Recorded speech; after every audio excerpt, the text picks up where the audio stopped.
आपण नॉर्मली काय करतो ना, आपण निगेटिव्हचा पूर्ण एक मूवी बनवून ठेवतो. मला जर म्हणजे जर एखाद्याला बिझनेसमध्ये यायचं आहे तर तो बिझनेस कसा फेल होईल याचा एक मूवी आधीच तयार होतो आणि मग त्यामुळे रिस्क घ्यायला घाबरतात सगळे लोक. त्यामुळे रिस्क तर उलट चांगली घ्यायला पाहिजे. तुम्ही असं प्रेडिक्ट नाही करू शकत नाही काय होणार आहे. तुम्ही कितीही प्लॅन करा, जे व्हायचं तुम्हाला त्या वेळेसाठी तयार असलंच पाहिजे. हा दृष्टिकोन सर तुम्ही जो सांगताय फार सहजपणे सांगताय, परंतु त्याच्या मागे जो मोठा संदेश आहे हा ज्याला समजेल तो खरोखरच खूप यशस्वी होईल त्याच्या आयुष्यामध्ये.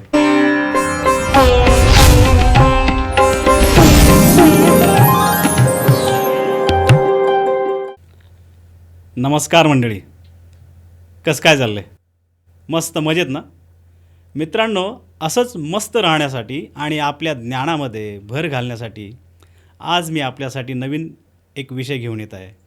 विषय आहे एक प्रवास, पारंपरिक व्यवसायापासून फिल्म इंडस्ट्रीकडे. ह्या विषयावरती बोलण्यासाठी आपल्याकडे आलेले आहेत श्री संदीप वारके सर. सर, तुमचं आमच्या पॉडकास्टमध्ये खूप खूप स्वागत. आपण आपला बहुमूल्य वेळ आम्हाला दिलात त्याबद्दल खूप खूप धन्यवाद. मित्रांनो, सरांचा तुम्हाला एक थोडक्यात परिचय करून देतो. सर एक बहुआयामी उद्योजक म्हणून एक रिअल इस्टेट, कार डिटेलिंग आणि फिल्म इंडस्ट्री अशा विविध क्षेत्रांमध्ये सक्रिय आहेत. त्यांनी फार्मसीमध्ये पदवी पूर्ण केली असून त्यानंतर मॅनेजमेंट स्टडीजमध्ये पदवी उत्तर शिक्षण आपण घेतलेलं आहे आणि शिक्षण पूर्ण झाल्यानंतर त्यांनी केवळ 1 वर्ष नोकरी केली आणि त्यानंतर पूर्णपणे आपल्या व्यवसायामध्ये त्यांनी झोकून दिलेलं आहे. आज ते त्यांच्या व्हील स्पा प्रायव्हेट लिमिटेड या कार डिटेलिंग ब्रँडचे यशस्वीपणे संचालन करत आहेत. तसेच युवा क्रिएशन या फिल्म प्रोडक्शन युनिटच्या माध्यमातून फिल्म इंडस्ट्रीमध्ये सुद्धा आपला ठसा उमटवत आहेत. त्यांच्या मेहनत, धाडस आणि विविध क्षेत्रातील दृष्टिकोनामुळे त्यांनी एक यशस्वी उद्योजक म्हणून आपली ओळख निर्माण केली आहे. सर, तुमचं काहीच्या या आजच्या पॉडकास्टमध्ये खूप खूप स्वागत. धन्यवाद गणेश. सर्वप्रथम इथं बोलवल्याबद्दल मनापासून आभार. तुमच्या प्रवासाची सुरुवात कशी झाली आणि तुम्हाला व्यवसायात येण्याची प्रेरणा कुठून मिळाली? व्यवसायात येण्याची प्रेरणा म्हणजे आधीपासून माझं एक, जेव्हा मी फार्मसी शिकत होतो त्यावेळीपासूनच, म्हणजे मी कधी असं नोकरी इमॅजिन केलीच नाही. To be very honest. मी जेव्हा केव्हा म्हणजे फार्मसीला आम्ही जेव्हा मेसला आम्ही जायचो त्यावेळी म्हणजे मी जेव्हा एकटा जायचो त्यावेळी बिझनेस रिलेटेडच विचारायचो. म्हणजे मी कधी असं इमॅजिन केलंच नाही की मी कधी जॉब करणार वगैरे काय. त्यामुळे तर आधीपासून माझ्या डोक्यात बिझनेस होताच. पण जर ॲक्च्युअल आपण प्रेरणा जर म्हटलं तर मी 1 वर्ष सन फार्मास्युटिकलला जॉब केला. त्यानंतर मी एक निरामय रेमेडीज म्हणून एक फार्मास्युटिकल कंपनी होती, त्यामध्ये मी मॅनेजिंग डायरेक्टर म्हणून अपॉइंट झालो होते. आमचे एक विनय चौधरी म्हणून चेअरमन होते, डॉक्टर विनय चौधरी. खरं प्रेरणा स्त्रोत त्यांच्याकडनं आहे. म्हणजे मग ती खरी सुरुवात आहे. आणि मग त्यानंतर बिझनेसमध्ये जे जे होत गेलं ते करत गेलो. तुम्ही रिअल इस्टेट, कार डिटेलिंग आणि फिल्म इंडस्ट्री इतक्या वेगवेगळ्या क्षेत्रात काम करत आहात. बरोबर. हे कसं काय तुम्हाला साध्य होतं? कसं काय साध्य होतं ते आवड, म्हणजे प्रत्येकाची. आता त्याला आपण थोडक्यात जर म्हटलं, प्रत्येक गोष्ट करण्याची काहीतरी आवड आहे. जसं आता मी सुरुवात केली ज्यावेळी मी म्हणजे फार्मास्युटिकल, माझी काही वर्ष फार्मास्युटिकल फर्म होती, पण सहभाव मला फार्मास्युटिकल भागाकडे जास्त इंटरेस्ट कधी आलाच नाही. बेसिकली मी काही वर्ष केलं, पण त्यानंतर मग मी जसं कार डिटेलिंग, मला एक संधी आली. एक गुजरातची ऑटोस्पा म्हणून एक कंपनी होती आमच्या मेवण्याकडनं, त्याची मला हे मिळाली. मग त्याची मी महाराष्ट्राची मास्टर फ्रँचायझी घेतली. मग त्यामध्ये मग नंतर हळूहळू एक असं काही आयुष्यात आलं की रिअल इस्टेटमध्ये मी आलो आणि मग नंतर फिल्म इंडस्ट्री. ओके. आणि ह्या तीनही क्षेत्रापैकी कोणते क्षेत्र तुम्हाला सर्वात जास्त चॅलेंजिंग वाटतं? जर आपण तिघच तसेच चॅलेंजिंग सगळंच आहे, पण तसं पाहिलं तर रिअल इस्टेट हे सगळ्यात जास्त चॅलेंजिंग क्षेत्र आहे. म्हणजे रिअल इस्टेटमध्ये कसं असतं ना, तुम्हाला कळत नाही की तुम्ही जरी तुमचं डील जरी कम्प्लीट झालं किंवा कुठलं जरी, तेव्हा कधी काय कुठला प्रॉब्लेम त्यामध्ये येणार हे तुम्हाला कळत नाही ॲज कम्पेअर्ड टू ते दुसरे फील्ड जे आहेत, कार डिटेलिंग आणि फिल्म इंडस्ट्री. त्यामुळे सगळ्यात चॅलेंजिंग तर रिअल इस्टेटच आहे डेफिनेटली. कारण भविष्याची चिंता तर नक्कीच असते, म्हणजे तुम्ही सगळ्यांना. इन्व्हेस्ट करताय बरोबर. आणि काय प्रेडिक्शन कधी काय होऊ शकेल, नोटबंदी नाही, कधी म्हणजे काय होईल, म्हणजे अशा खरं ज्या तर गोष्टी- तुम्हाला सांगू का, जी लँड इन्व्हेस्टमेंट आहे त्यात अगदी तरुणपणापासून माणसाने यायला पाहिजे. म्हणजे जरा मलाही एंट्री करायला बऱ्यापैकी उशीर झाला, पण त्यात इतके खाच खळगे आहेत, एवढ्या वेगवेगळे चॅलेंजेस आहेत, फसवणुकी होतात बऱ्यापैकी. या सगळ्या फसवणुकीमुळे लोकांची हिंमत होत नाही त्यामध्ये. मग ते म्हणून ते फील्ड जास्त चॅलेंजिंग बनलंय. पण समोर आता आजकाल बऱ्याच गोष्टी त्यात सोप्या होत चालल्यात. म्हणजे जे बऱ्याच गोष्टी ऑनलाईन झाल्या काय, तरी पण जागा लिमिटेड सोर्स आहेत. म्हणजे जे काय आहे त्या जागेवर बाकी सगळ्या गोष्टी वाढतील, जागा नाही वाढणार. बरोबर. त्यामुळे त्या जागेमध्ये चॅलेंजेस जास्ती आहे. जसे रिटर्न जास्त आहेत तर चॅलेंजेस पण जास्त आहेत. ओके, म्हणजे तुम्ही इनडायरेक्टली असं सांगताय की नवीन होतकरू मुलांनी ऍज अ बिझनेस म्हणून रिअल इस्टेट कडे पाहण्यात काही गरज यायलाच नाही. पाहिजे. म्हणजे मी तुम्हाला याचं एक उदाहरण सांगू शकतो नवीन मुलांच्या याबद्दल. म्हणजे आता मी ज्यावेळी मी 99ला फार्मसी पास आउट झालो, त्यावेळी मला मेडिकल रिप्रेझेंटेटिव्ह साठी जॉबची ऑफर आली होती. त्यावेळी मला 25,000 पर मंथ ते पगार देणार होते. बरं. आता मी माझं फार्मसीचं शिक्षण 4 वर्षात 16,000 रुपयात केलं. ओके, त्यानंतर म्हणजे त्यावेळेचं जे काय महागाई म्हणा किंवा जे काय असेल त्यानुसार, आणि नंतर झालं असं की आपल्याला जॉब त्यावेळी 25,000चा. नंतर आता जर तुम्ही 25 वर्ष पुढे आला, म्हणजे आता 2025 मध्ये आजही फ्रेश फार्मसीवाल्याला स्टार्ट तीच असते, 25-30 हजार त्याच्यावर पगाराची तीच असते. पण शिक्षणाचा खर्च यामध्ये वाढलाय. म्हणजे त्यावेळी मी 4 वर्षात 16,000 मध्ये केलं, आता मे बी ते 5 लाख 6 लाख 7 लाख या रेंज मध्ये. म्हणजे तुम्ही बघा महागाई किती % वाढली. आता हे बीट कसं होणार, जर समजा आता याचंही माझ्याकडे एक उदाहरण आहे की म्हणजे एक साधारणतः 2002 साली जो मुळशी बाग होता तिथे माझ्याकडे एक जागा होती. ती 10 गुंठे जागा होती, 10,000 स्क्वेअर फीट, आणि ती त्या काळी मिळत होती 8 लाखात. म्हणजे काही डेव्हलपमेंट नव्हती वगैरे 8. पण आत्ताच्या घडीला त्याच भागात ती जागा मिळते 25 लाख रुपये गुंठा. म्हणजे तुम्ही एक साधारणतः दरात 2.5 ते 3 करोड. म्हणजे या सगळ्या वेळात किती महागाई वाढली. म्हणजे जागेची किंमत अप्रिसिएशन किती झालं. जी 10 लाखाची जागा होती ती 3 करोडला झाली. त्याच वेळी जर आपण फार्मसीच्या वेळेस बघितलं, मला 25,000ची स्टार्ट होती, आताही 25,000ची स्टार्ट आहे, किंवा फार फार तर 30,000 असेल, 35,000 असेल. पण जागा महागाईला, जागेत इन्व्हेस्टमेंट म्हणजे जी महागाई वाढते ती जागेमध्ये कव्हर होऊ शकते. पण त्यासाठी खूप लवकर येणं गरजेचं. लवकर येणं गरजेचं. खरंच खूप महत्वाचा मुद्दा आहे सर. त्यातल्या छोट्या छोट्या गोष्टी बारकावे आपण पाहिले पाहिजे. अतिशय महत्वाचा मुद्दा आहे सर. कारण आपण नेहमी ऐकतो उद्योजक व्हा, परंतु ज्या पद्धतीने तुम्ही सांगताय ही तुम्ही स्वतः अनुभवलेले आणि बरोबर अनेकांना तुम्ही ही प्रेरणा देतात, ही खूप चांगली गोष्ट म्हणजे एक मेंटॅलिटी झाली आहे. तुम्ही आज जॉबला लागलात की जॉबला लागल्या तुम्हाला पहिले फ्लॅट घ्यायचा असतो. ज्या फ्लॅट मध्ये तुम्ही राहणार आहे, ज्या फ्लॅट मधनं इन्कमच नाहीये, तर ते तुमचं ऍसेट कसं होईल. म्हणजे अगदी साध्या सोप्या भाषेत ऍसेट म्हणजे ज्यामुळे आपल्या खिशात पैसा येईल ते ऍसेट, ज्यामुळे आपल्या खिशातनं पैसा जाईल ती लायबिलिटी. तुम्ही फ्लॅट घेतला, त्याचं लोन, मग त्याचा मेंटेनन्स, मग ही सगळी लायबिलिटी झाली ना. आपण सर याला ट्रॅप म्हणू शकतो का? ट्रॅपच आहे हा ऍक्च्युली. कारण आजकाल मॅक्सिमम हे जे आहेत आजूबाजूला पाहणारे आयटीएन्स, मॅक्सिमम सगळ्या लोकांच्या डोक्यावर कर्ज आहेच आहे. म्हणजे प्रत्येकाकडे फ्लॅट, म्हणजे आजकाल मला फ्लॅट घेतल्याशिवाय मी लग्न करणार नाही अशी प्रत्येकाची भावना आहे. किंवा मुलीचं सुद्धा तीच अपेक्षा असते, मुलाची तीच अपेक्षा असते की काहीतरी घर सेटल असल्याशिवाय. परंतु ऍक्च्युअल मध्ये reality is absolutely opposite, right? की ते कर्जबाजारी आहेत. बरोबर. Instead of having nothing they are in minus. तसं पाहिलं तर त्या अनुषंगाने सगळ्यात दुर्दैवाची गोष्ट अशी ना की जेव्हा माणूस फ्लॅट घेतो तेव्हा त्याला वाटतं माझं ऍसेट आहे, की जे ऍक्च्युली ऍसेट नाहीच आहे. आणि त्यामुळे हे सगळं मग ते चक्र सुरू होतं. मग हळूहळू म्हणजे घरनं प्रेशर असतं लग्नासाठी, समोरचे सगळं. इव्हन आज तुम्ही भाड्याच्या फ्लॅटमध्ये राहा, तुमच्याकडे कोणी आलं लगेच तुम्हाला म्हणतात तुम्ही फ्लॅट नाही घेतला अजून, आम्ही अजून भाड्याच्या घरात. मला त्याबद्दल म्हणजे काहीही अर्थात मी जागा घेऊन ठेवले. म्हणजे ऍसेटला ऍसेट आपण मॅच करू Match शकतो. करू. पण त्या फ्लॅटमध्ये राहणं ते नाही मला सर एक साधारण प्रश्न आहे हम्म. की आपण एवढी इन्व्हेस्ट करतो हम्म. शिक्षणामध्ये आणि त्यानंतर पुन्हा परत ह्या गोष्टी येतात. हम्म. मग ज्या वेळेस एखाद्याची खरंच ऐपत नसेल या क्षेत्रामध्ये येण्याची, हम्म. गरीब विद्यार्थी आहे बरोबर. रिअल इस्टेटमध्ये, हम्म. त्यासाठी आपण काय सल्ला देऊ शकता? म्हणजे लँड मध्ये म्हणतात लँडमध्ये म्हणजे मला समजा कसं आहे, आपण सर्चच करत नाही ना कधी. हम्म.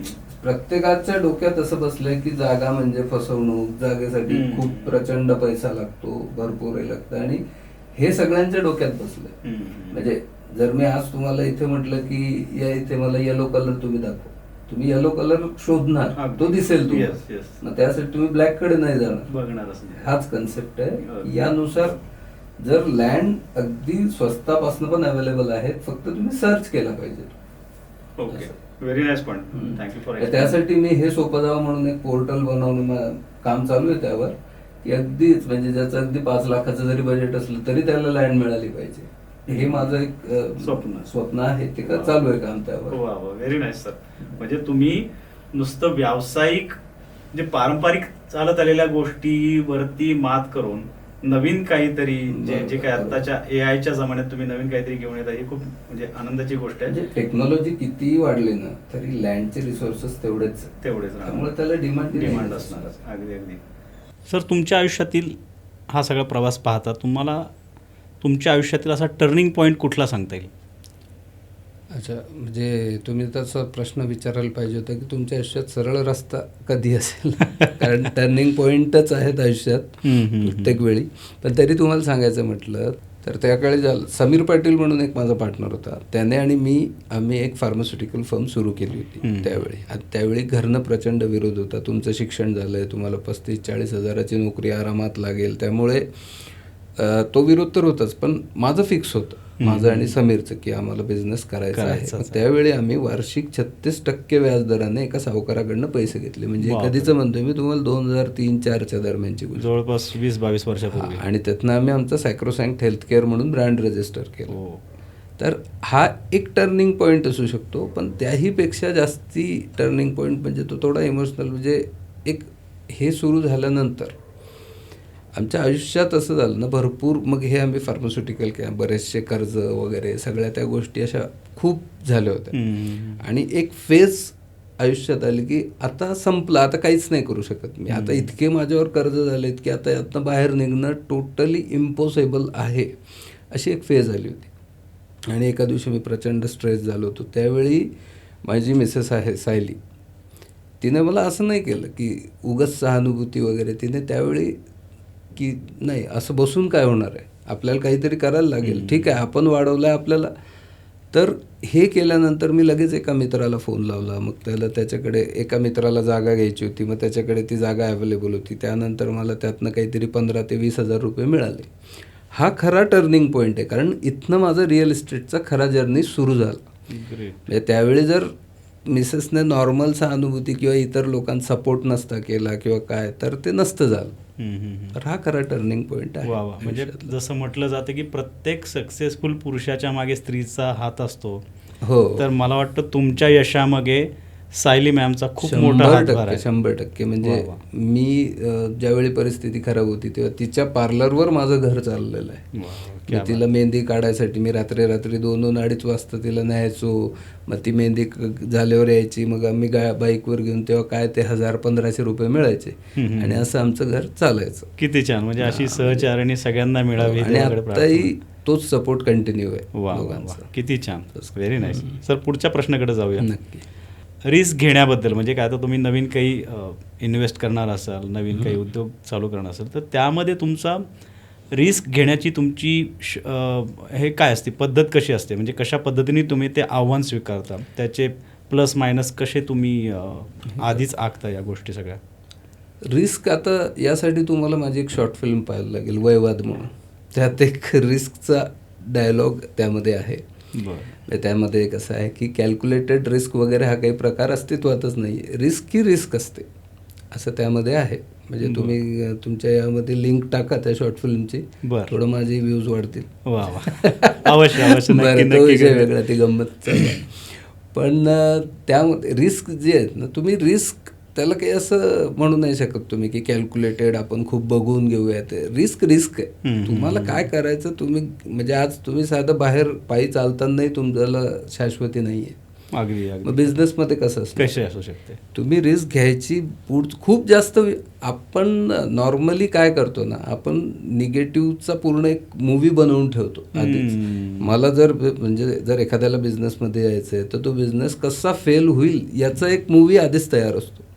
आणि मग त्यामुळे रिस्क घ्यायला घाबरतात सगळे लोक. त्यामुळे रिस्क तर उलट चांगली घ्यायला पाहिजे, फक्त सारासार विचार असला पाहिजे. म्हणजे अगदीच मी असं नाही म्हणत की रिस्क की तुम्ही अगदीच उगार खेळा, ती रिस्क झाली वेगळी. लिमिटेड रिस्क म्हणू शकतो का सर? हां, लिमिटेड म्हणू शकतो, पण म्हणजे तुम्ही घ्यायलाच पाहिजे रिस्क बिझनेसमध्ये. तुम्ही असं प्रेडिक्ट नाही करू शकत पुढे काय होणार आहे. तुम्ही कितीही प्लॅन करा, जे व्हायचं तुम्हाला त्या वेळेसाठी तयार असलंच पाहिजे. आणि कधी कुठली शक्यता येऊ शकते, कुठले प्रसंग येऊ शकतो उद्योगामध्ये. जर मी तुम्हाला एक उदाहरण दिलं की मला आज इथून मुंबईला जायचं आहे, मी आज गाडीत बसलो. आता मी जर डोक्यात हा विचार केला की अर्ध्या रस्त्यात माझी गाडी जर बंद पडली तर मी काय करू, कारण ती रिस्कच आहे ना. आपला तसा विचार येत नाही, कारण आपल्याला माहिती असतं आपल्याला मुंबईला जायचं. जे काय प्रॉब्लेम येईल ते तेव्हाच्या तेव्हा बघूया, कारण रिस्क प्रत्येक ठिकाणी आहे. हा दृष्टिकोन सर तुम्ही जो सांगताय फार सहजपणे सांगताय, परंतु त्याच्या मागे जो मोठा संदेश आहे हा ज्याला समजेल तो खरोखरच खूप यशस्वी होईल त्याच्या आयुष्यामध्ये. होऊ शकतं, बरोबर आहे तसं. अगदीच. सर, तुमच्या मते यशस्वी व्यावसायिक होण्यासाठी कुठल्या महत्त्वाच्या गोष्टी आहेत? आता मी व्यावसायिक म्हणून यशस्वी आहे का नाही हा वेगळा भाग आहे. म्हणजे माझे काही डोक्यात अजून टप्पे आहेत, ते झाल्यावरच मी स्वतःला तसं म्हणणार आहे. पण ज्याला कम्फर्ट झोनमध्ये जो अडकणार त्याने बिझनेसमध्ये येऊ नये, किंवा ज्याला सोडता आलं पाहिजे तुम्हाला बिझनेसमध्ये. म्हणजे आपण ते एक ठीक आहे, प्रॉफिट लॉस, बिझनेस म्हणजे प्रॉफिट लॉसच नाही, फक्त तुम्हाला कधी कधी काही गोष्टी सोडता पण आल्या पाहिजे. फॉर एक्झाम्पल, ते जर तुम्ही म्हणजे काही डील असतात ते कधी कधी होत नाहीत, किंवा काही आपण पैशांसाठी मनाला लागून न घेता त्या गोष्टी आपण सोडू शकल्या पाहिजेत. बरोबर. आणि कम्फर्ट झोन तुमचा आधी गेला पाहिजे. म्हणजे नाही बाबा हे नको करायला, आपण असंच राहूयात, होईल तसं नाही होत. मी आत्तापर्यंत ऐकून होतो की नोकरीमध्येच फक्त लोक कम्फर्ट झोनमध्ये जातात, तर व्यवसायामध्ये सुद्धा असतात ना कम्फर्ट झोन असतो. एखादं उदाहरण आम्हाला देऊ शकाल? म्हणजे आता समजा एखादा सेल्फ एम्प्लॉईड आहे, त्याने एखादं मेडिकल शॉप टाकलं, पण तो दुसऱ्या काही गोष्टी करायलाच त्याने बस आपलं मेडिकल दिवसभराचा जेवढा गल्ला होतो तेवढा ठीक, हा कम्फर्ट झोन झाला ना. ओके. तुम्ही आज एका मेडिकलचे 2 मेडिकल 3 मेडिकल हे म्हणजे आता मी मेडिकलचं उदाहरण दिलं, असे बऱ्यापैकी. आणि नोकरी पेशा माणूस तर तो कम्फर्ट झोनमध्ये असतो, त्याला काय हेच नाही. पण तो सोडून देत, म्हणजे जर तुम्ही यशस्वी उद्योजक किंवा व्यावसायिक म्हटले म्हणून तुम्हाला म्हटलं, ते जर सोडता आलं, कम्फर्ट झोन सोडता आला, आणि सगळ्यात महत्त्वाची गोष्ट आपल्या चुका, म्हणजे तुम्ही जेवढं लवकर बिझनेसमध्ये याल आणि जेवढं लवकर चुकाल तेवढे लवकर यशस्वी होणार. म्हणजे आपण म्हणतो ना, अपयश ही यशाची पहिली पायरी आहे. जितकं चुकाल तेवढं तुम्ही जास्ती त्यामध्ये एक्सपर्ट होत जाता. आणि आपल्याकडे प्रॉब्लेम काय ना, चुकायलाच घाबरतो माणूस, किंवा एक माणूस चुकला त्याला 100 लोक अरे तू असं का केलं, तसं का केलं. ती मानसिकता आपली बदलायला पाहिजे बिझनेसमध्ये. तुम्ही थोड्या वेळापूर्वी वयवादचा पण उल्लेख केला होता. सो वयवादबद्दल थोडंफार आम्हाला सांगा. ते वयवाद म्हणजे जो मूवी आहे तो कोणी, म्हणजे आपण स्वतः लिहिलेला आहे, प्रोड्यूस केला आहे? वयवाद स्क्रिप्ट वगैरे मीच लिहिली आहे त्याची पूर्ण. म्हणजे प्रोड्यूस आपलं जे युवा क्रिएशन म्हणून चॅनल आहे, आणि त्यावरच आपलं सगळं ते वयवादचं आहे. वयवाद करण्यामागचा उद्देशच हा होता की ज्या 2 पिढ्या असतात, आता त्या कसं होतं आपल्याकडे बिझनेसमध्ये आलं की लगेच, आता माझ्याबद्दल जर म्हणाल तर माझ्यामध्ये बिझनेसला विरोध होता, पण त्या वयवाद मूवीमध्ये मी असं दाखवलं की मुलगा कम्फर्ट झोनमध्ये असतो आणि जे वडील त्यांना वाटत असते की मुलाने बिझनेसमध्ये यायला पाहिजे. आणि मग ते सगळं त्यामध्ये आपण दाखवलंय. अतिशय सुंदर, खूप छान व्ह्यूज आलेत त्याला. पुढचा प्रश्न घेऊया सर. काही बिझनेसेसमध्ये सर इन्व्हेस्टर फार महत्त्वाचा भाग असतो. सर, तर तुमचाही असा काही अनुभव आहे का ह्या बाबतीत? इन्व्हेस्ट करण्यामध्ये किंवा इन्व्हेस्टर ह्या बाबतीत थोडक्यात? हे बघा, बिझनेसमध्ये असल्यामुळे आता रिअल इस्टेटमध्ये जनरली बऱ्याच इन्व्हेस्टर लोक माझ्यासोबत जोडले गेले होते. त्यातले बरेच जण, आता कसं असतं बिझनेसमध्ये, जेव्हा तुमचे इन्व्हेस्टर लोक तुमच्यासोबत असतात तर जेव्हा इन्व्हेस्ट करतो तेव्हा एक रिस्क असते, त्याला एक बाय डिफॉल्ट अटॅच एक रिस्क असते. त्यामुळे ती रिस्क घेऊनच आपण चालत असतो. त्यामुळे बिझनेसमध्ये आता आमचे बरेचसे इन्व्हेस्टर आहेत, म्हणजे प्रत्येक जणांचं चालू असतं.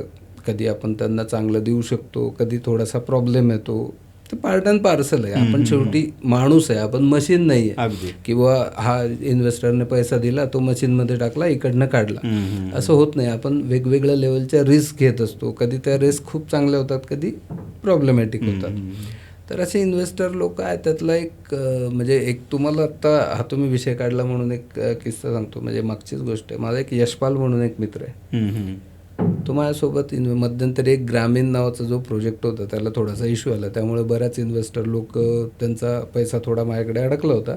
त्यातला एक यशपाल म्हणून होता. तर त्यावेळी म्हणजे मला असं सारखा तो गिल्ट यायचा की बाबा या लोकांचा मेहनतीचा पैसा वगैरे. म्हणजे त्याला असंच म्हटलं, यशपाल यार तू कुछ, म्हणजे तो हिंदी बोलणार होता. मी त्याला ते म्हटलं की तुला मी हे करणार आहे बरं का, मी यातनं निघालं की देणार. तो म्हणे अरे संदीप, इतने लोग तेरे को फ़ोन कर रहे होंगे, उसमें अगर मैं भी तुझे फ़ोन करूँ तो मैं कहाँ का अच्छा फ्रेंड हूँ तेरा. और मैं जब इन्वेस्ट करता हूँ तो मैं ऐसे सोचता हूँ की जिसके साथ किया वो भगवान है. वा. म्हणजे इतकं तो, म्हणजे त्याने मला सपोर्ट केला म्हणून नाही म्हणत आहे, पण त्याची ती मेंटॅलिटी. मग बाकीचे पण माझे खूप इन्व्हेस्टर खूप मस्त लोक आहेत, भरपूर. त्यांच्यामुळेच आज मी इथपर्यंत आहे. वा वा, छान. आणि असे मित्र सगळ्यांना मिळावे सर. हो, भरपूर मित्रांचं. आपल्या यशामध्ये अशा मित्रांचा सहभाग असणं, साथ असणे खूप महत्त्वाची असते, खूप गरजेचं आहे ते. बरोबर बरोबर. तुमच्या टीमची तुमच्या यशात काय महत्त्वाची भूमिका आहे? आता कसं आहे, प्रत्येक ठिकाणी वेगवेगळी टीम आहे. विल्स्पा जे आहे त्यामध्ये आमची काम करणारी लोक युवा क्रिएशनमधली आहेत, आणि रिअल इस्टेटमध्ये आता टीम नाही म्हणता येत, पण जे काही एजंट लोक असतात. तर या सगळ्यांचा प्रचंड म्हणजे मला खूप सपोर्ट आहे. म्हणजे मी यांच्याशिवाय मी शून्य आहे. आमची टीम खूपच छान आहे. म्हणजे जर तुम्ही विल्स्पाचं उदाहरण घ्याल तर विल्स्पामध्ये मला जायची गरज पडत नाही. मी अगदी महिनाभर जरी गेलं तरी माझी लोक, आमची पोरं इतकी छान काम करतात, इतकी इमानदार आहेत की म्हणजे बघायचीच गरज पडत नाही. म्हणजे ऑटो पायलट वरतीच. अगदी अगदी अगदी. इवन आता युवा क्रिएशन्समध्ये आमचे जे डिरेक्टर, आमची जी सगळी टीम आहे, अजिसन, श्रवण वगैरे वगैरे सगळे जे आहेत, आज इतकं सुंदर ते बघतात सगळी गोष्टी. आणि मारोत कुठल्याही व्यवसायात किंवा नोकरीमध्ये सर, हा ॲटिट्यूड असणं, हे समाधान असणं, ही शांती असणं फार महत्त्वाचं आहे. कारण at the end of the day तुम्ही किती शांतपणे झोपू शकताय हेच जास्त महत्त्वाचं. आणि कुठल्याही मालकाला जर असा ॲटिट्यूड असेल ना की हा बिझनेस मीच चालवतो, मीच रन करतो, तर तो चुकीचा आहे. तुम्ही तुमच्या टीमच्या जीवावर मोठे होत असतात. म्हणजे आज माझा आत्ताही आमची जी सगळी मुलं आहेत काम करणारी, तो अगदी पार कार वॉश करणारा जरी असला तरी तो माझ्यासाठी खूप महत्त्वाचा असतो. कारण मी आज त्या लोकांच्या यावरच इथपर्यंत पोहोचलोय. असं पण सर एक सांगू का, ही कृतज्ञता असणं, ही जाणीव असणं, हे सुद्धा खूप चांगल्या व्यावसायिकाचं लक्षण आहे. आणि ते तुम्ही प्रत्येक क्षणातनं, प्रत्येक बोलण्यातनं तुम्ही गोष्ट खरी करून देताय. धन्यवाद. That is very good thing. पुढचा प्रश्न घेऊया सर. नक्की नक्की. तुमचा एखादा असा निर्णय जो सुरुवातीला चुकीचा वाटला, परंतु नंतर तुम्ही ज्यावेळेस त्याच्यावरती काम करायला लागले तुम्हाला तो योग्य वाटला, असा कुठला आहे का? मी लग्न झालं फ्लॅट घेतला. बरं. ओके. आणि तो फ्लॅट घेतल्यानंतर मग तिथे आम्ही राहायला लागलो. मग परत ते बिझनेसचे प्रॉब्लेम. मग मी मिसेसला विचारलं, म्हटलं आपण फ्लॅट विकूयात का? कारण खूप ते म्हणजे कसं आहे, माझ्या नावावर लोन होत नव्हतं बिझनेसच्या प्रॉब्लेममुळे. मग मी लोन सासऱ्यांच्या नावावर घेतलं होतं, पण सासरे किती दिवस भरणार. बरोबर. शेवटी तो EMI भरायला तो, मग ते मला कुठंतरी गिल्ट येत होतं. आणि मग त्यावेळी तो फ्लॅट विकून मग मी ते त्यांचे देणे आणि काही बिझनेसमध्ये लावलं. तो फ्लॅट विकल्यानंतर काही काळ मला वाटलं की मी हे चुकीचं केलं, बरोबर केलं. म्हणजे त्या संभ्रमात मी बरेच दिवस होतो. पण एका ठराविक यानंतर जेव्हा मी तो पैसा इन्व्हेस्ट करत गेलो सगळीकडे, त्यानंतर आता मला ती चूक कधीच वाटत नाही. आणि जसं मी तुम्हाला आमचे चेअरमन जे डॉक्टर विनय चौधरी, त्यांनी मला त्यावेळी मी एक फ्लॅट घ्यायचं त्यांना म्हणत होतं, तेव्हा त्यांनी मला सांगितलं हा मूर्खपणा करू नकोस, तुला एक पुस्तक सांगतो, रिच डॅड पुअर डॅड, हे वाच. बर. मग त्यानंतर मी ते वाचलं आणि त्यानंतर मला ते खरंच कळलं की नाही, स्वतःच्या राहायसाठी त्यामध्ये आपण एवढं इन्व्हेस्ट करणं योग्य नाही. त्यामुळे तो एक डिसिजन आधी मला चुकीचा वाटला होता अगदी थोडा काळ, पण आत्तापर्यंत मला तो चुकीचा नाही वाटला. तो खूप छान डिसिजन आहे. वा वा, छान. कारण आत्ता मागे ते टेन्शनच नाही ना फ्लॅटचं की मेंटेनन्स भरा, हे करा, त्याचं काय होणार असं. जागा वगैरे घेऊन ठेवली आहे. तो ग्रेट ग्रेट ग्रेट. पुढचा प्रश्न घेऊया सर. नक्की. तुमचं काम, तुमचा व्यवसाय आणि वैयक्तिक आयुष्य ह्याचा समतोल कसा साधता तुम्ही? अच्छा, आता माझी ना एक सवय आहे, मी कितीही काय झालं मी संध्याकाळी 5 वाजेपर्यंत घरी असतो. मी ऑफिसला टिकूच शकत नाही 5 वाजेनंतर. त्याकरताच कदाचित मी बिझनेसमध्ये, कारण मी जॉबमध्ये असतो तर मला हे फ्रीडम नसतं. नाही बाबा तुला करायलाच लागेल, मग ते संध्याकाळचं उशीर हो काय बरं. त्यात दुसरं म्हणजे मला कुठलंही व्यसन नाही, मला ना पार्टी आवडते ना मला कुठलं काय व्यसन आहे. त्यामुळे मी घरी जाऊन मग मस्त तिकडनं दुपारी मिसेस निघते, तिला पण 5 नंतर रावल्या जात नाही. मग आल्यावर आम्ही मस्त चहा वगैरे घेतलं. संध्याकाळी मुलगा, मी, मिसेस कुठेतरी आम्ही कधी एकदा कॉफी प्यायला जाणार, कधी पान खायला जाणार, कधी इकडे मसाला दूध प्यायला जाणार. या खूप छोट्या वाटतात या गोष्टी, पण या गोष्टी तुमचं स्ट्रेस रिलीफ करतात. तुम्ही बघा, मी असं नाही म्हणणार मी बिझनेसमध्ये मला प्रचंड स्ट्रेस, प्रचंड ते चालू असतं, कारण त्याशिवाय नाही होऊ शकत. पण हे जे आपण करतो, कारण बिझनेसचा वेळ तो आहे, पुढचा वेळ आपल्या फॅमिलीचा वेळ आहे. तो तुम्ही कुठल्याही परिस्थितीत असा तो फॅमिलीला द्यायला पाहिजे, तरच मग ते सगळा बॅलन्स होतो, नाहीतर नाही होत बॅलन्स. वा.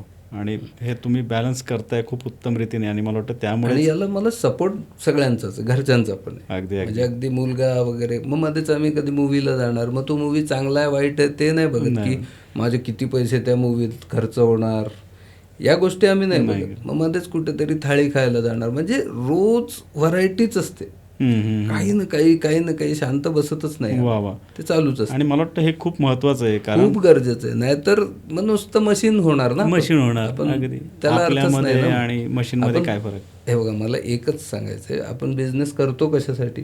आपल्या फ्रीडमसाठी. आणि जर आपण बिझनेस करून आपणच त्यात एंगेज होणार असलो तर मग तो बिझनेस काय कामाचा? क्या बात आहे. हे मला तरी पटत नाही.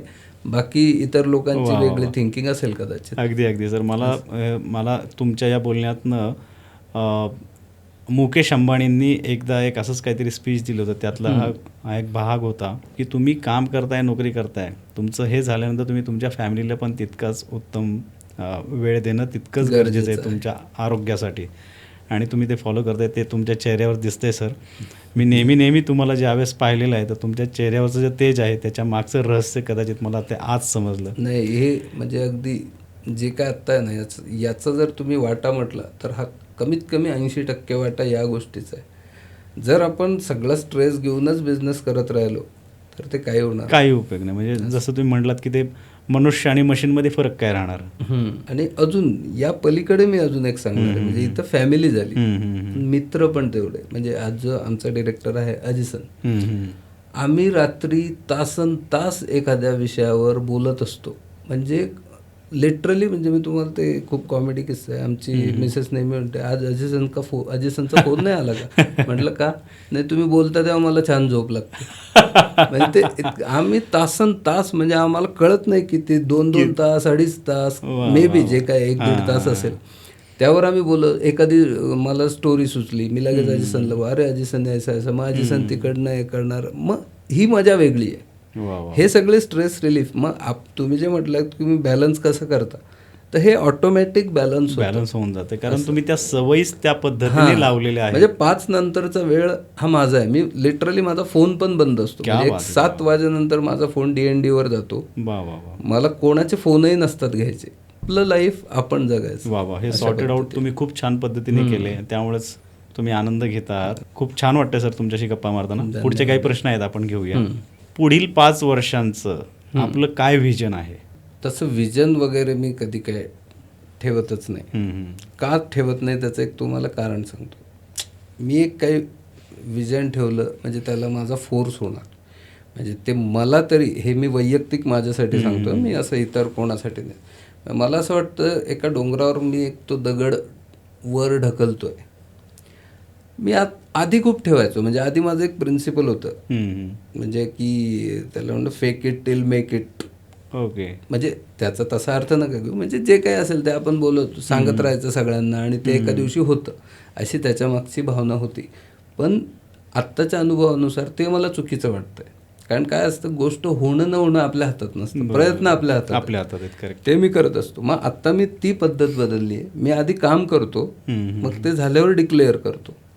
आणि ही सगळ्यात छान गोष्ट आहे. आणि राहिला प्रश्न, मी आधी खूप म्हणजे मी कधीच ठरवलं होतं की मला वयाच्या 45व्या वर्षी फायनान्शियली फ्री व्हायचं आहे, हे एम ठेवलं होतं. आणि बरोबर मला त्या 45व्या वर्षीच प्रॉब्लेम्स आलेत, बिझनेस प्रॉब्लेम. ओके. तर हे नुसतं ठरवून काही होत नाही. त्यामुळे मी आता फोर्स करणं सोडलंय. मी कुठलीही गोष्ट ऑनेस्टली करत असतो. कुठले इन्व्हेस्टरचे काही पैसे असतील त्यांना ऑनेस्टली सांगतो, हो बाबा असं असं आहे, मी हे करतोय, ते झाल्यावर देणार. पण आता मी काय करणार, कसं करतो हे मी कोणाला आता सांगत नाही. त्यामुळे त्याचा मला बराच बेनिफिट होतो. आणि मला वाटतं सर तुम्ही बोललेला मुद्दा असा आहे की तुम्ही ऑनेस्ट असणं स्वतःसाठी, तुमच्या व्यवसायासाठी खूप महत्त्वाचं आहे, खूप गरजेचं आहे ते. बरोबर बरोबर. तुम्हाला आत्तापर्यंत व्यवसायामध्ये अशी कुठली व्यक्ती आहे जिच्याकडनं तुम्हाला खूप जास्त प्रेरणा मिळाली आहे? एक आहे रॉबर्ट कियोसाकी, जे फायनान्शियल म्हणजे एंटरप्रेन्योर्स वगैरे आहेत ते. त्यांचं मला प्रचंड, जसं ते रिच डॅड पुअर डॅड मी तुम्हाला बोललो ना, ते त्यावेळी ते बुक घेतलं, त्यानंतर त्यांची बरीच बुक वाचली, बरीच व्हिडिओ पाहिली. त्याच्यामुळेच माझा ते घराबद्दलचा जो गैरसमज तो दूर झाला. त्यामुळे सगळ्यात मेन ते आहेत. यांच्यामुळे मला मेडिटेशन करायची, म्हणजे आता जो डिस्पेन्झा म्हणून एक आहेत खूप चांगले US मधले. पण मी आधी मेडिटेशन तसं नव्हतो करत. पण आत्ता मी न चुकता मी रोज सकाळी 5ला उठतो. 5 ते 6 माझं मेडिटेशन असतं आणि त्या मेडिटेशनमध्ये माझं दिवसभराचं प्लॅनिंग होतं पूर्ण. मग ते झाल्यानंतर ओशोचे काही प्रिन्सिपल, या लोकांचा माझ्या लाईफवर खूप फरक आहे. वा, म्हणजे त्यांचा प्रभाव तुमच्या व्यक्तिमत्वावर आहे आणि ते तुम्हाला तुमच्या व्यवसायामध्ये सक्सेस देण्यामध्ये खूप. आणि मी तर उलट सगळ्यांना सांगेल की तुम्ही न चुकता भलेही सुरुवात 15 मिनिटं मेडिटेशन, म्हणजे आजकाल ते असं खूप कॉमन झालं आहे असं बऱ्याच लोकांना, पण मी त्या पद्धतीने मेडिटेशन तुम्हाला नाही सांगत. आपल्याशी बोला सकाळी 5 ते 6 1 तास, भलेही सुरुवात 15 मिनिटापासून करा, पण आपल्याशी जर बोललात ना की मग तुम्हाला दुसरं कोणाशी बोलायची गरज पडत नाही. पूर्ण दिवसभर दिवस तुमचा तिथंच प्लॅन होऊन जातो. कारण मला वाटतं ते गरजेचं आहे. अगदी. येस. आणि मला तेच म्हणायचं असं आहे की तुम्ही स्वतःशी संवाद केला, स्वसंवाद, आणि स्वतःची उत्तरं, प्रश्न स्वतःचेच, त्याला उत्तर मला वाटतं स्वतः जितकं सुंदर देऊ शकेल ती इतर व्यक्ती कुठलीही देऊ शकणार नाही. मेडिटेशनने फायदा असा होतो ना, आपण रोज सकाळी उठल्यापासून 2 गोष्टींमध्ये असतो. म्हणजे तुम्हालाही जाणवत असेल, आपण सकाळी उठतो, आपल्याला माहिती असतं किती वाजता ऑफिसला जायचं आहे, किती वाजता मी काय करणार आहे, मी 2 वाजता इथे जाईल, मी 4 वाजता तिथे, ह्या सगळ्या नोन गोष्टी. पण हे करताना मध्येच तुमची गाडी खराब झाली, ही अननोन गोष्ट. तुम्ही गाडीवरनं पडलात, ही अननोन गोष्ट आहे. त्यावेळी आपण जे पॅनिक होतो, ते पॅनिक न होता ती सिच्युएशन आपण कशी हँडल करतो हे मेडिटेशन तुम्हाला शिकवतं. म्हणजे तुमचे जे विचार आहे ना, ते वर खाली ते एका सरळ रेषेत आणण्याचं काम मेडिटेशन. पण ती एका दिवसाची गोष्ट नाही की तुम्ही असं महिनाभर मेडिटेशन केलं आणि फरक पडला. ती रिपीट करण्याची गोष्ट आहे. वा वा. असं किती सहज आणि सोप्या पद्धतीने सांगितलं सर तुम्ही हे महत्त्व. तुम्हाला कधी व्यवसायामध्ये फसवणूक झाली आहे का? आणि जर झाली असेल तर त्यातनं तुम्ही काय शिकलात, कसे बाहेर पडलात? हा खूप महत्त्वाचा प्रश्न तुम्ही विचारलात. खरं फसवणूक, आता बिझनेस म्हटलं म्हणजे बिझनेसमध्ये एक फसवणूक हे कायम चालूच असते.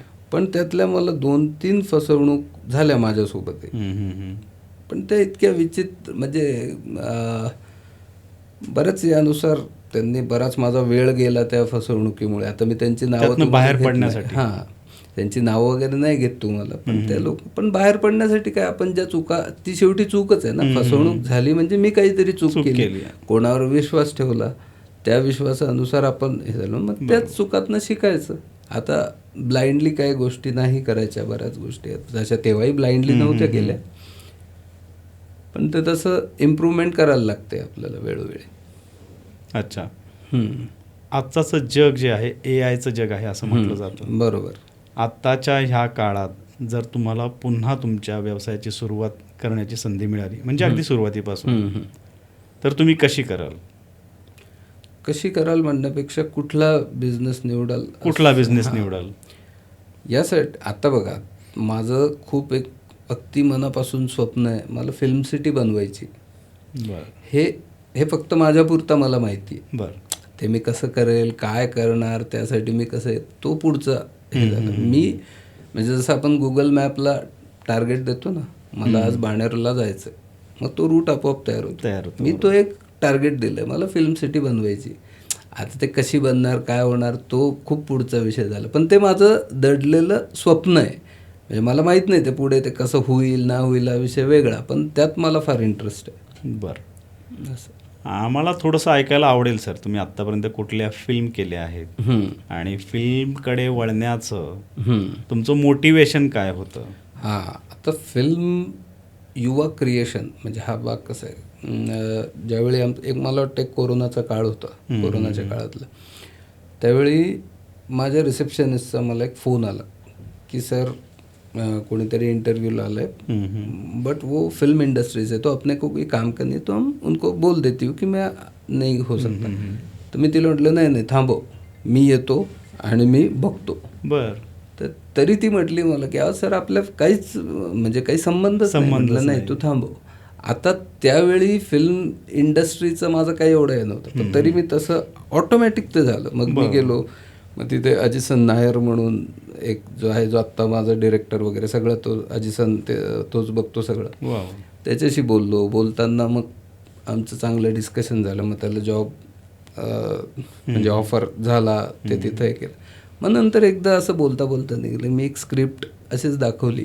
तर म्हणलं अरे सर ये तो आपने बहुत बढ़िया लिखा है, इस पे हम कुछ बना सकते हैं. मग तो आम्ही एक मराठी मूवी येणार आहे आमचा, त्यावर आम्ही भरपूर डिस्कस केलं. मग त्यानंतर ते शॉर्ट फिल्म वगैरे ते करत गेलो. मग सर आत्ता आम्ही एका मराठी मूवीचं शूट चालू आहे. खूप सुंदर चाललंय. सगळी जी काही आमची 12 त्यात मी फिमेल कॅरेक्टर्स घेतलेत, सगळे इतकी सुंदर काम करतायत. अजिसनची डिरेक्शन, श्रवणची सिनेमॅटोग्राफी खूप सुंदर झालंय, अगदीच मस्त. सगळ्यांचे एफर्ट, आणि तो येईल मे बी ऑगस्ट-सप्टेंबरमध्ये थिएटर्समध्ये येईल. वा म्हणजे अगदी फीचर फिल्म बनवताय. हो, फीचर मराठी. खूपच छान. म्हणजे सुरुवात तुम्ही मला वाटतं शॉर्ट फिल्म्स पासून केलेली आहे. शॉर्ट फिल्म्स मगाशी तुम्ही आम्ही एक 7-8 शॉर्ट फिल्म्स केल्या आहेत आणि आता 2 मराठी मूवीवर काम चाललंय. वा. आणि सर आपलं म्हणजे प्रोड्युसर म्हणूनच ह्यामध्ये सगळ्यामध्ये कॉन्ट्रीब्युशन आहे की काही फिल्मचं तुम्ही? मी प्रोड्युसर पण आहेच आहे आणि स्क्रिप्ट रायटर म्हणून. बरं. हां, मग आतापर्यंत ज्या काही शॉर्ट फिल्म केल्या सगळ्याचा तुम्ही पूर्ण स्क्रिप्ट रायटरचं हे मीच पाहिलंय पूर्ण, इव्हन या मराठी मूवीसाठी पण. ह्या मूवीबद्दल अजून काय सांगू शकाल? येणारी आहे म्हणजे नाव डिक्लेअर करायचं कसं काय? आता जी येणारी मूवी आहे ना, नाव डिक्लेअर करायला मला काही हरकत नाही वाटतं. निर्णायक म्हणून त्याचं नाव आहे. बरं. आणि ते एक म्हणजे जसं त्यात आता मी तुम्हाला काय सांगणं अजून योग्य नाही. खूप सुंदर उत्कंठावर्धक तो हे म्हणजे खुनी खटला. आणि मग तो कसा ते सगळ्या 12 बायका हँडल करतात. अच्छा. आणि इतकी अप्रतिम ऍक्टिंग आहे सगळ्यांची, ते तुम्हाला आल्यावरच त्यात बोलणंच योग्य नाही. मला तुमच्याकडे एक प्रॉमिस पाहिजे.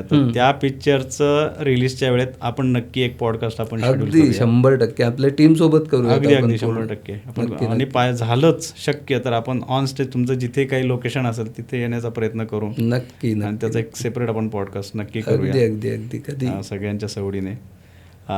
पुढे जाऊया सर. काही शेवटचेच काही प्रश्न आहेत. तुमच्या मते पैसा आणि समाधान यामध्ये सगळ्यात महत्त्वाचं काय आहे? आता कसं आहे, पैशामुळे समाधान येतं. समाधानी असण्यासाठी पैसा पाहिजे. म्हणजे असं तुम्ही एक कोणाला निवडू नाही शकत. म्हणजे ते आपल्याकडे जो आहे की बाबा पैसा जास्त असला की माणसाला त्या सगळ्या गोष्टी काय, शेवटी पैसा आहे.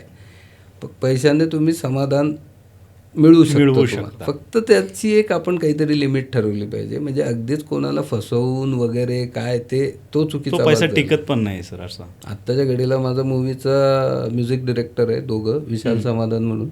मला तो समाधान जास्त महत्वाचं. समाधान ऐकतो ना रे. वा छान.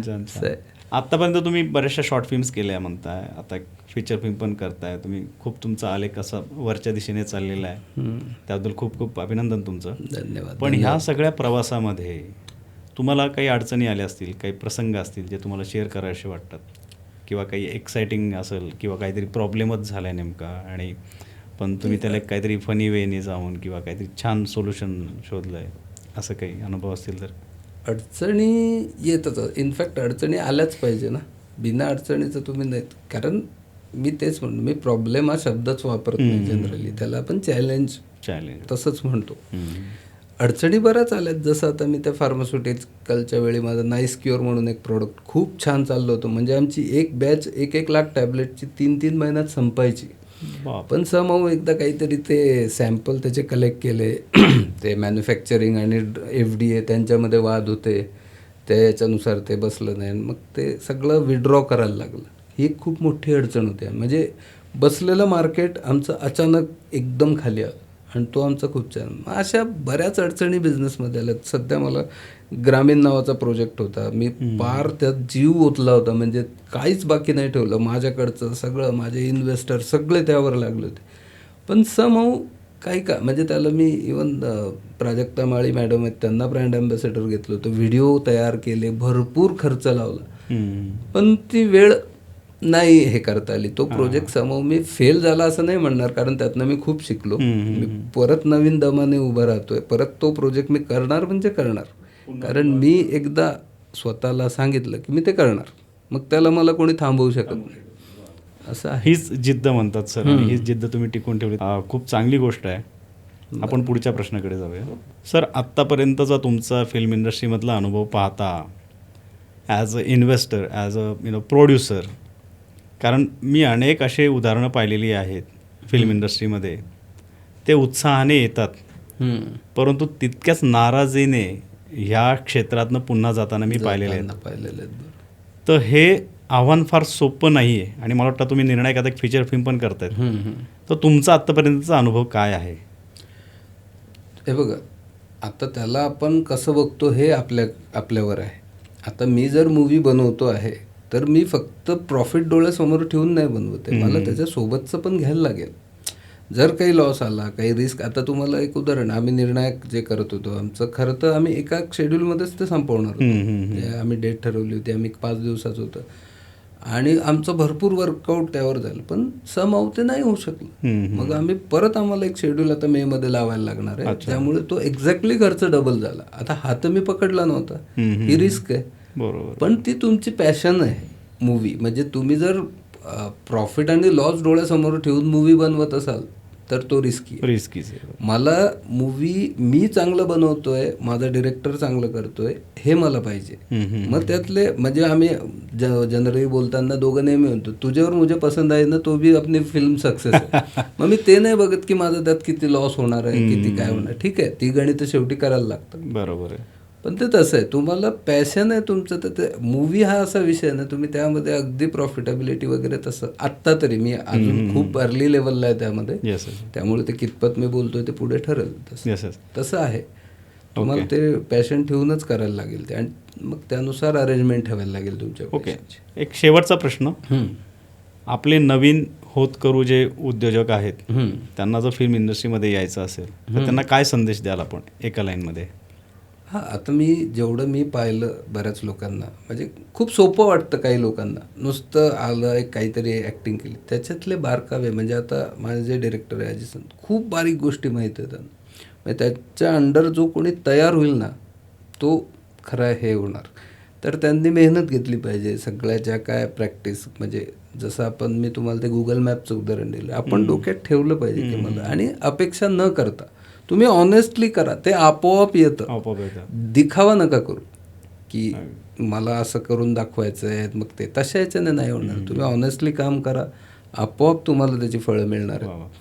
म्हणजे इन शॉर्ट सर तुम्ही असं सांगताय की जर तुम्हाला या क्षेत्रामध्ये यायचं असेल किंवा कुठल्याही क्षेत्रामध्ये जायचं असेल तर पूर्णपणे अभ्यासपूर्ण जा, त्याच्यातच तुमचं सक्सेस ठरलेलं आहे.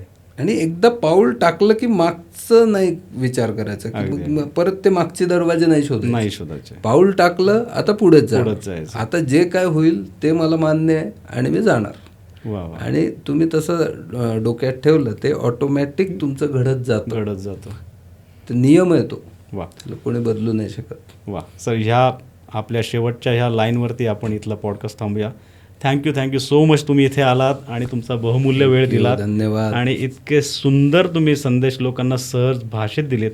मला वाटतं ह्याच्यामुळे एकाचं जरी भविष्य उज्ज्वल झालं तरी मी खरंच समजेल की आपला हा आजचा पॉडकास्ट आहे हा सक्सेस झाला. थँक्यू सो मच तुम्ही इथे आलात धन्यवाद त्याबद्दल. धन्यवाद.